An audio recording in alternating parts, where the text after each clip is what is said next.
नमस्कार. जय श्रीराम. मंडळी, 1942ची चले जाव चळवळ सुरू होण्यापूर्वी गांधीजींनी विनोबांना जवळ बोलवलं आणि विनोबांना विचारलं की विनोबा, हिंसेमध्ये जशी ताकद असते, शक्ती असते, बळ असतं, तशी अहिंसेत ताकद किंवा शक्ती असू शकेल का? अहिंसेत बलिदानाचं बळ हे असू शकेल का? बलिदान देण्याचं सामर्थ्य हे अहिंसेत असू शकेल का? तुम्हाला काय वाटतं? तेव्हा विनोबा म्हणाले की राम जे ज्ञानपूर्वक करेल ते हनुमान श्रद्धापूर्वक करेल. राम जे चिंतनाने करेल, जे काम राम चिंतनाने करेल ते हनुमान भक्तीने करेल. रामाच्या चिंतनात, रामाच्या ज्ञानात जेवढं ताकद आहे, जेवढं सामर्थ्य आहे, तितकं सामर्थ्य, तितकीच शक्ती, तितकीच ताकद ही हनुमानाच्या म्हणजे शिष्याच्या, अनुयायांच्या श्रद्धेमध्ये आहे, भक्तीमध्ये आहे. त्यामुळे हिंसेत जसं बळ असतं तसं अहिंसेतही बळ असणार आहे, अहिंसेतही ताकद असणार आहे. अहिंसेतही समोरच्यामध्ये शांती प्रस्थापनेची आणि समोरच्याला जिंकून घेण्याची ताकद असणार आहे, विजय प्राप्त करण्याची ताकद असणार आहे, असं विनोबांनी उत्तर दिलं.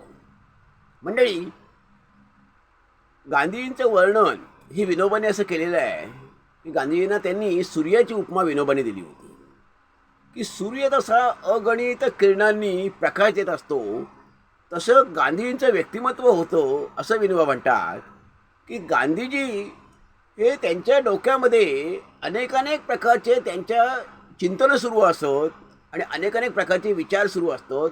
अनेक प्रकारची कामं म्हणजे सेवा कार्य, लोकोपयोगी कामं, ही जनकल्याणाची कामं ही गांधीजींनी उभी केली. नानाजी देशमुख, राष्ट्रवादी संघाचे नानाजी देशमुख एकदा असं म्हणाले की गेल्या 5000 वर्षामध्ये गांधीजींनी एवढी प्रचंड प्रकारची कामं, एवढी विविध प्रकारची कामं, मोठमोठी कामं उभी करणारा, किंबहुना त्याचा संकल्प सोडणारा आणि ती कामं तडीस नेणारा माणूस गेल्या 5000 वर्षांच्या इतिहासात मी पाहिलेलं नाही, असं स्वतः नानाजी देशमुखांनी गांधीजींचं वर्णन करताना म्हटलेलं आहे. त्यामुळे गांधीजींच्या डोक्यामध्ये अनेक प्रकारची कामं, किंबहुना त्यांच्या डोक्यात नेहमी प्रतिभा, प्रज्ञा, अशी वेगवेगळी प्रतिभा त्यांना स्फुरत असे, वेगवेगळे विचार त्यांना स्फुरत असत. म्हणजे विनोबा असं म्हणतात की उत्तरोत्तर गांधींचं जसं आयुष्य, जसे ते वृद्ध होत गेले, तसं त्यांच्या डोक्यामध्ये अनेक प्रकारच्या संकल्पना येत गेल्या की त्या कल्पना प्रत्यक्ष लोकांमध्ये राबवाव्यात आणि कशा राबवाव्यात याबद्दल त्यांचं चिंतन सुरू असायचं आणि अनेकांशी ते या संदर्भात बातचीत करायची. असाच एक विषय म्हणजे शांतीसेनेचा, की जगामध्ये हिंसेने सगळं साध्य होतं यावर विश्वास आपला आहे, ही गोष्ट फार दुर्दैवी आहे. हिंसेने काय साध्य होणार आहे? हिंसेने प्रतिहिंसा निर्माण होणार आहे. यावर अहिंसेने काय होणार आहे? तर अहिंसेने प्रेम निर्माण होणार आहे, अहिंसेने शांती प्रस्थापित होणार आहे, अहिंसेने बंधुभाव, भ्रातृभाव स्थापित होणार आहे, निर्माण होणार आहे. आणि समाजाला, जगाला, मनुष्यजातीला त्याचीच गरज आहे. एक बॉम्ब टाकल्यावर दुसरा देश तुमच्यावर टाकणार आहे. तुम्ही एकाला मारलं, दुसरा तुम्हाला मारणार आहे. म्हणजे विध्वंसाला उत्तर विध्वंसनच मिळणार आहे. त्यामुळेच गांधींच्या डोक्यात असं होतं विचार की शांती, हिंसेमध्ये ताकद आहे. कशामध्ये? तर हिंसा, अनेक सेना असतात, तर सेना या शब्दाचा अर्थ काय आहे? तर जीवावर उदार झालेला, त्यालाच सेना म्हणतात. तो सेनेमध्ये भरती होतो, जो सेनेमध्ये भरती होतो तो जीवावर उदार झालेला असतो. मग अशी तिथं आज्ञा पाळली जाते आणि समोरच्याला मारलं जातं. मग अहिंसेची शांती सेना निर्माण करायची होती गांधीजींना. अहिंसा पर शांती सेना. ती शांती सेना काय असणार आहे? तर तिथे मारायला कोण जाणार नाही, मरायला जाणार आहे. तिथे मारणार नाही आहे कोण, समोरच्याला वाचवणार आहे आणि वाचवताना त्याला स्वतःचं बलिदान देणार आहे, स्वतः मारणार आहे. स्वतःच्या मरणाची तमा तो बाळगणार नाही आहे. ते बलिदान तो प्रेमभावनेने देणार आहे. ते बलिदान तो जीवावर उदारून देणार आहे. परंतु ते बलिदान तो प्रेमभावनेने देणार आहे. समोरच्या प्रती असणाऱ्या प्रेमभावनेने देणार आहे. ते प्रेम असणार आहे मानवतेचं, मनुष्य धर्माचं. तर ही संकल्पना डोक्यात गांधीजींच्या होती. त्यामुळे जशी हिंसेच्या सेनेमध्ये ताकद असते तशी शांतीसेना उभारली. त्याच्या आज्ञेमध्ये ताकद असेल का? त्याची आज्ञा प्रमाण मानून बलिदान द्यायला शांतीसेनेतले जे अनुयायी असतील, स्वयंसेवक असतील, ते तयार होतील का? अशा तऱ्हेचा प्रश्न गांधीजींनी विनोबांना विचारला होता. तर त्यावेळी विनोबाजींनी आत्ता सांगितलेलं उत्तर दिलं की का होणार नाही? तर हनुमान श्रद्धापूर्वक काम करेल. हनुमानासारखे अनुयायी जे आहेत, शिष्य आहेत, ते भक्तिपूर्वक काम करतील. ते तुमच्या आज्ञेने काम करतील. श्रद्धा आणि भक्तीमध्ये सामर्थ्य आहे. त्यामुळे गांधींच्या डोक्यामध्ये होतं की 5 गावं मिळून 10 गावं मिळून एक शांतीस्थान स्थापन असावी. शांतीसेना उभारावी की गावागावातले वाद मिटावे, गावागावातली भांडणे मिटावी.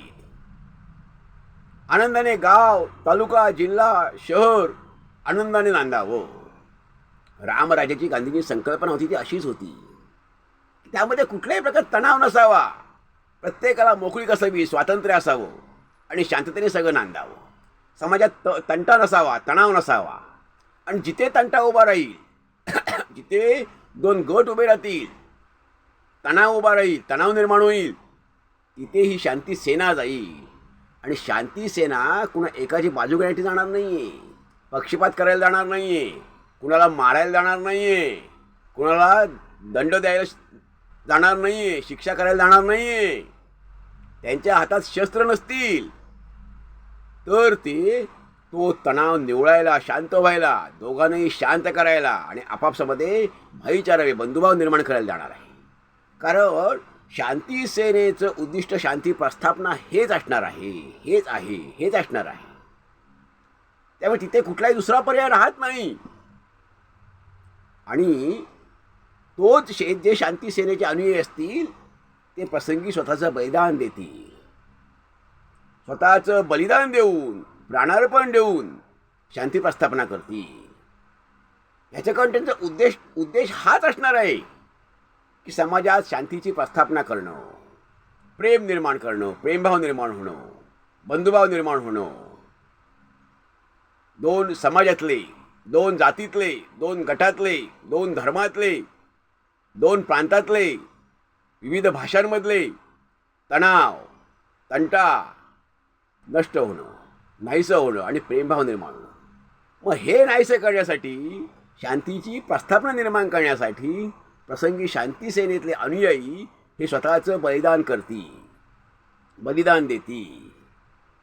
ही बलिदान देण्याची ताकद जशी हिंसेमध्ये असते, जशी सैन्याच्या सेनेमध्ये असते, तशी ताकद शांती सेनेतल्या अनुयायांमध्ये निर्माण व्हावी ही गांधीजींची अपेक्षा होती. आणि शेवट विनोबा असं म्हणतात नंतर की अखेरीस काय घडलं म्हटले, 46 साली देशभर दंगे उसळले आणि म्हटले आम्ही सगळे गांधींचे अनुयायी कमकुवत ठरलो. आम्हाला त्यांनी हाक दिली पण आम्ही सगळे कमकुवत ठरलो. परंतु एक अनुयायी होता, त्याच्यामध्ये शांती सेनेचा एक अनुयायी होता, तो म्हणजे गांधी. गांधी देशभर फिरले, नौखालीत गेले, दिल्लीला गेले, पंजाबला गेले, बिहारला गेले. देशभरच्या दंगली विझवण्याचं काम, मिटवण्याचं काम आणि आपापसात बंधुभाव निर्माण करण्याचं काम, शांती प्रस्थापनेचं काम गांधीजींनी केलं, एकट्याने केलं. म्हणून त्यांचा लॉर्ड माउंटबॅटन यांनी 1 मॅन आर्मी असा उल्लेख केला. विनोबा तेच म्हणतात की आम्ही सगळे कमकुवत ठरलो परंतु शांती सेनेचा एक अनुयायी मात्र ठाम होता.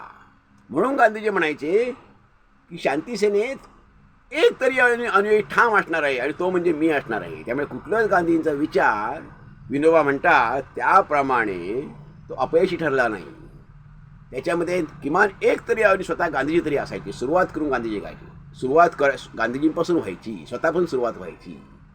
त्यामुळे विनोबा असं म्हणतात हे अक्षय बीज आहे. गांधीजींनी हे शांती सेनेचं पेरलेलं अक्षय बीज आहे. अक्षय बीज असं असतं की अक्षय म्हणजे क्षय न होणारं बीज, क्षय न होणारं बीज. त्यामुळे त्याला अंकुर लवकर फुटत नाही. साधं जर बी असेल कुठलंही तर ते लगेच बी उगवणार आहे आणि त्याला अंकुर फुटणार आहे आणि ते लगेच नाहीसंही होणार आहे. परंतु अक्षय बीज जे आहे ते अंकुर त्याला फुटायला, ते उगवायला वेळ लागणार आहे आणि ते एकदा उगवलं की त्याचे विस्तार खूप होणार आहे आणि ते समाजाला उपकारक ठरणार आहे, कल्याणकारक ठरणार आहे. त्यामुळे गांधीजींच्या विचार तसंच आहे. गांधीजींचे विचार किंवा शांती, गांधीजींच्या मनातली संकल्पनेतली शांतीसेना हे एक अक्षय बीज आहे, अक्षय बीजासारखं आहे. तिला अंकुर फुटायला कदाचित वेळ लागतील, परंतु अंकुर फुटले की त्याचा जो पसारा होईल त्यांनी मनुष्यजातीला अभय मिळणार आहे, मनुष्यजातीमध्ये शांतीची प्रस्थापना होणार आहे. असंच विनोबांनी, म्हणून गांधीजींचं वर्णन किंबहुना शांतीसेनेचं वर्णन हे अक्षयबीज म्हणून केलेलं आहे. मंडळी, आपलं काय मत आहे म्हणजे जरूर आपल्याला द्यावं. धन्यवाद. जय हिंद, जय भारत.